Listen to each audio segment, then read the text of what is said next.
Hi, I'm Alex. And I'm Emma. Welcome to Real Talk Society, where psychology meets career, communication, and the realities of modern professional life. Okay, I want to start with something uncomfortable today. Go ahead. Have you ever been in a meeting, said something, a good idea, a real contribution, and just nothing? People move on. And then, 10 minutes later, someone else says almost the same thing, and suddenly everyone's engaged. Everyone's nodding. Oh, that's a specific kind of frustration. It is. And the worst part? You can't exactly say, "Hey, I just said that," because now you look reactive. You look small. And that moment, that exact moment, is what we're talking about today. Because it's not really about the idea, it's about something else entirely. It's about status. Invisible status. And most people don't even know it's operating in the room. So let's just name it. Every professional environment has a formal hierarchy. Your title, your level, your org chart position. That's visible. Everyone knows it.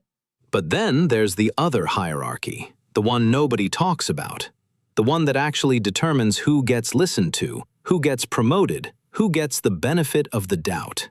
Workplace psychology has a term for this. It's called perceived status. And it's not the same as your actual rank. Right. You can be a senior manager and still walk into a room and have no presence. And you can be a junior analyst and command full attention. So what's the difference? That's the question. Because a lot of people assume it's confidence. Like, just be more confident, speak louder, take up more space. And that advice is not wrong, but it's incomplete. It's like saying, just be taller. Confidence without signals is just noise. Exactly. What actually moves the needle is something more specific. It's what psychologists call status signals.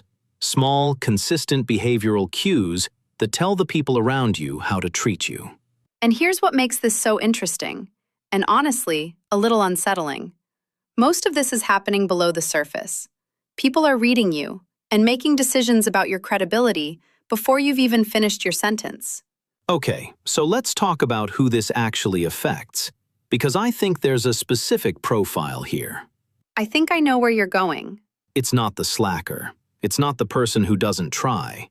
The people who struggle most with perceived status are often the ones who work the hardest. They deliver, they're detail-oriented, they know their stuff. And yet, they're invisible in the room. Yes, and why? Because they've been operating under this assumption. If I do great work, recognition will follow. That's the deal, right? You perform, you get rewarded. That's what they told us. And it's partially true. But work quality is like a floor. It keeps you in the game. It does not make you stand out. There's a concept I keep coming back to. It's the idea of competence without presence. You can be the most competent person in the room and still have zero influence over the direction of the conversation. Because influence isn't just about what you know. It's about how you occupy space. Physically, verbally, energetically. And when you're someone who tends to overthink, who's running a constant internal quality check before you speak, you end up filtering yourself out of conversations that you should be leading. That's a real thing. The hesitation. The, I'll wait until I have the perfect point to make. And by then, someone less careful has already said something, taken the floor, and moved on. And they get the credit. Not because they were better, but because they were present. So let's get into the actual signals. What does low status look like in a professional setting? Because most people don't recognize it in themselves.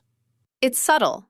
It's things like ending your statements as if they're questions, not because you're unsure, but out of habit.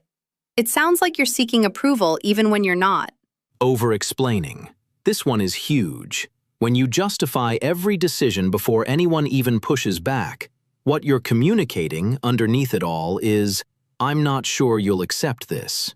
Filling silence. Someone doesn't respond immediately, and you rush to add more.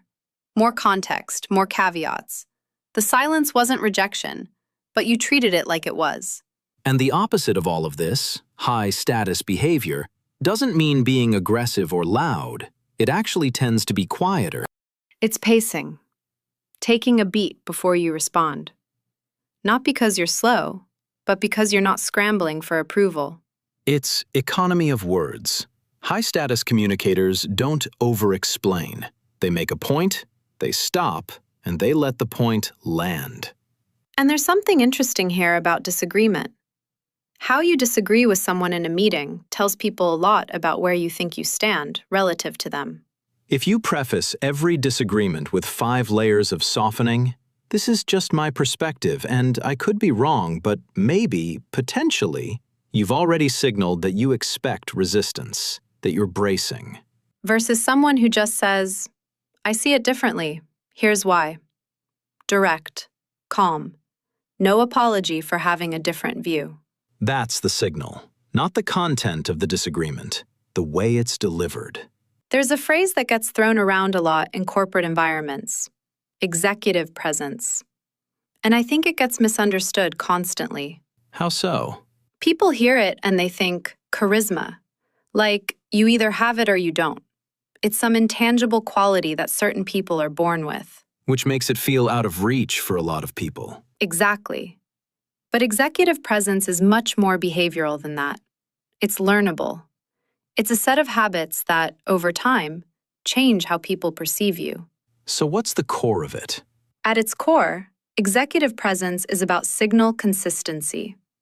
It's not about performing confidence in one big meeting. It's about what you communicate in every small interaction. The email you send, the way you walk into a room, the way you respond when something goes wrong. The way you handle a mistake publicly. That's a big one. Because how you handle a mistake, or a difficult question you don't have the answer to, is one of the highest signal moments in your professional life. A low-status response is to shrink, to apologize excessively, to spiral into explanation. A high-status response is to acknowledge it cleanly. That's a fair point. I don't have the full picture on that right now. Let me come back to you. No drama, no performance. And people respect that, not because you had the answer, but because you didn't fall apart without one. That's what people mean when they say someone is unshakable. It's not that nothing affects them. It's that they don't let the room see them scramble. Okay, so if someone is listening to this and recognizing themselves, maybe in the overthinking, maybe in the over-explaining, what's the actual shift? The first shift is perceptual. You have to stop thinking of status as something that other people assign to you. It's something you signal, and signals can be changed. It starts with slowing down, literally. The pace at which you speak, the pace at which you respond. Speed in communication often reads as anxiety. Slowness reads as control. The second thing is to audit your language. Not dramatically, just start noticing. Are you over-justifying? Are you adding caveats that nobody asked for? Are you starting sentences with, sorry, but, when you have nothing to apologize for? And this isn't about being cold or cutting people off. It's about trusting that your point has value before you deliver it. The third thing, and this is the one that takes the most time, is building visibility strategically. Because presence isn't just about how you communicate. It's about where you show up and who sees you doing it. The people who grow fastest in their careers are almost never the ones who just work harder. They're the ones who work in ways that are seen, who position themselves in conversations that matter, who create associations between their name and certain kinds of outcomes. It's not manipulation, it's awareness. Understanding that organizations are social systems, and navigating social systems requires more than performance. It requires literacy, reading the room, understanding what's valued, what's visible, and where your energy has the most leverage. I want to end with something that I think sits underneath all of this. Go ahead. A lot of people who struggle with status signals aren't lacking in competence. They're not lacking in intelligence. What they're often dealing with is a deep, quiet belief that being good at the work should be enough. And when it isn't, when they're passed over, overlooked, underestimated, it feels like an injustice. Because in some ways, it is. But the gap between deserving recognition and receiving it doesn't close on its own. And waiting for the system to notice you is a strategy with a very low success rate. The shift is in understanding that how you carry yourself, how you communicate, how consistently you signal your own value, that's not a game. That's just the reality of how influence works in human systems. And once you see it clearly, you can choose how to engage with it. On your own terms. That's it for today. Thank you for being here. See you next time.